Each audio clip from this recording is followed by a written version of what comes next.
cervical stem, so Okay. clinic scroll up here, that's where the surgery would actually be.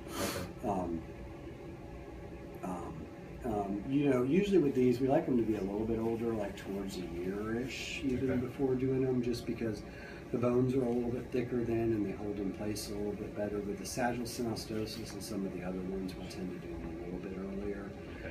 And hers isn't the worst, to be frank.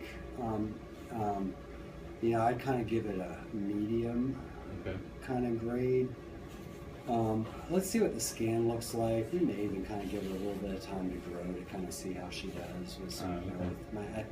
Let's see what the scan looks like. I think we'll probably end up having to do something. You do think we'll probably end up having to do surgery? What did you say the specific one she has is called? Let me write it down. The biggest issue with this really after surgery is their eyes are shut. Usually their eyes stay shut for 2 or 3 days after surgery or something like this. That's usually the biggest deal, and sometimes they can be a little cranky after the first day or two because their eyes don't open and they're starting to feel better, but then they can't see anything and they don't know what's going on, but it all does get better. So and is it, how long would she say? Usually most kids who have so it's called metopic synostosis, and a frontal orbital advancement is the actual surgery. Usually most kids for that stay 3 to 4 days. Usually I'll watch them overnight for 1 night in the ICU, and then usually we put them in a regular room on the floor after that, and then usually they spend usually about 3 or 4 days in the hospital, depending on how they do. Sometimes it also takes them a couple days after surgery to kind of get their appetites back as well. And sometimes we wait until their eyes are open up. Sometimes if they look like they're about to open up, we'll go ahead and send you home if they're doing well otherwise. So it's just a matter of how she's feeling. And I'll tell you, usually in most cases by 5 to 10 days after, maybe not 5, but 7 to 10 days after surgery, they're pretty much back to themselves. They still have a little swelling. The swelling usually goes away completely after 10 to 14 days. But usually they're pretty much back to themselves by 7 to 10 days after surgery. So they usually bounce back pretty quickly after these types of things. So, does it, can you, when you're, sorry, you said you'd pull the eyebrow bone out. What were you saying?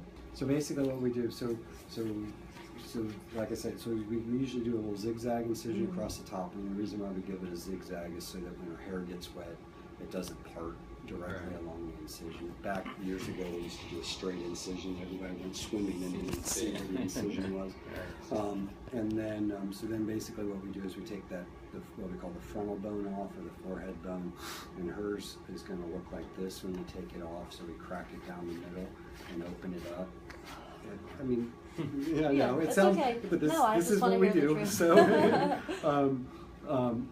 we'll not crack it, but we actually cut it, I guess. Right. So we cut it down the middle and then bring it back out so it has a more natural shape across the front. And then we bring that eyebrow bone out also, and then so that we can bring the eye sockets forward, and especially to get that eyebrow bone so it can protect the eye. So, because as far as recessed as hers is, that eye's kind of out there a little bit on the sides too. So we always. So you mean the eyes are pulled back to the sides of the head? Her eyes don't really look pulled back. Sometimes you can get a little bit of that, but it's more just that the forehead is recessed right there, and it's not really a problem for her with her eye socket. It's just her forehead. That is the main issue. So it really changes the way they look afterwards. Yes, and usually what we'll even do, and we'll look at the scan first, and then you'll meet Dr. McKay afterwards, so we need to go that way. But usually we'll even what we call overcorrect them a little bit, so that they look a little bit boxier up here at first after surgery, and then their face and everything kind of grows into it with time, so that way it helps prevent a possible other surgery sometime in the future. Is really why we do that. So, many as you want. So if we didn't do the surgery, then the brain. That's a good question. Yeah, and let's see what the scan looks like and kind of see, you know. And I'll tell you them, and I'm not trying to be wishy-washy here, but the metopic's always a weird one, to be frank. And you know, some kids, and you know, some kids will have that metopic ridging, and then they'll just not have any problems and be just fine. You know, and if for her, if her forehead hadn't been sloped nearly as much, I'd tell you, you got nothing to worry about, and I wouldn't even scan her, to be frank. You know, so the question, so I guess what you're asking is, could she grow out of this without surgery? Mm-hmm. And I'll tell you, there is some people in our world who will say that kids can do that. That's why I want to get the scan before saying anything for sure, to be frank. Because if it's less severe looking on the scan, then, you know, it may be something to kind of give her a few months and kind of see what things look like also. Because really with the metopic suture, you know, the other ones like the sagittal, which is the other common one that we see, we usually like to do those around like 6 months of age, just because their heads end up getting really long and narrow. With the metopics, you know, we'll wait even, some people won't even operate on them until 18 months actually. So we have a little luxury of time with her for sure. Maybe she develops more.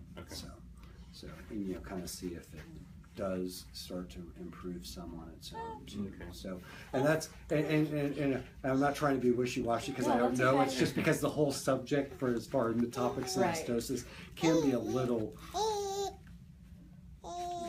you can have some difference of opinion, or you can have some difference of opinion actually. So I try to be kind of as middle of the road as possible with all of this stuff. So so that's why. Is it common for them to kind of grow out of it as far as the shape? And...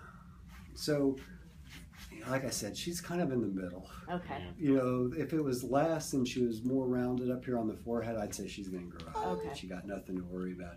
If you know, she's pretty sloped though, so that's why I kept feeling. Oh, sorry, my sweet little friend. You know, I'll tell you, she may not be one that'll grow out of it. That's let's get the scan. Okay. Okay. Well, thank you so much for all the info. All right. So if you have questions, write them down so you don't forget them. Okay. And we'll get the scan ordered and get you back, and then figure out what we need to do. But it's not an emergency. Okay. It's not like, you know, if we don't do something in the next 3 weeks or anything, she's going to get brain damage or anything like that. Because at this age, you know, the skull, if it needs to, can still expand in other areas. So I would not expect for her to have any cognitive issues. And what's the main risk during surgery? Like blood loss? The main risk is blood loss. Okay. Yeah, that's really, and in most cases, what we'll do and what most families opt for is what we call donor-directed blood, so that a family member can donate blood that will give, as long as, you know, everything matches and all that kind of stuff. And so typically what we use for these is donor, if that's what you all prefer, of course. Yes, you know, definitely. Her blood type is. I don't know what my blood type is. Everybody, that's okay. The Red Cross gets you in there and test everybody. And they take care. I don't even know what most of my patients' blood type is either, because they take care of all of that stuff. So, okay, we'll figure that out if we need to. If we'll cross that bridge if we need to. That's honestly the biggest risk. The other risk we worry about, especially with the frontal orbital advancement, because we're bringing everything forward so far, there can be gaps in the bone. Well, there are gaps in the bone back here in the back. In most cases, those grow in and heal in pretty good. There's about a 10 to 15% chance that she may need another surgery at some point in the future to kind of fill in those gaps. If that happens, that's usually, we wait until they're about 4 or 5 years old to do that. And that's a much less surgery. That's kind of one of those, you come in, you do it, you go home the next day. So it's a much less involved thing than the first time around. But those are really the two biggest risks with the surgery. And how long usually does the surgery? Surgery takes about 4 to 5 hours. So it's a decently, but you know, we want to make sure it looks good and get it right too. Yeah. So and she's totally under during that. Yes, it's under general anesthesia. Okay. Yes. Right. Okay. Yes. And I think I just have one more question. How common is the I still don't know how to pronounce it. Metallic synostosis or cranial synostosis.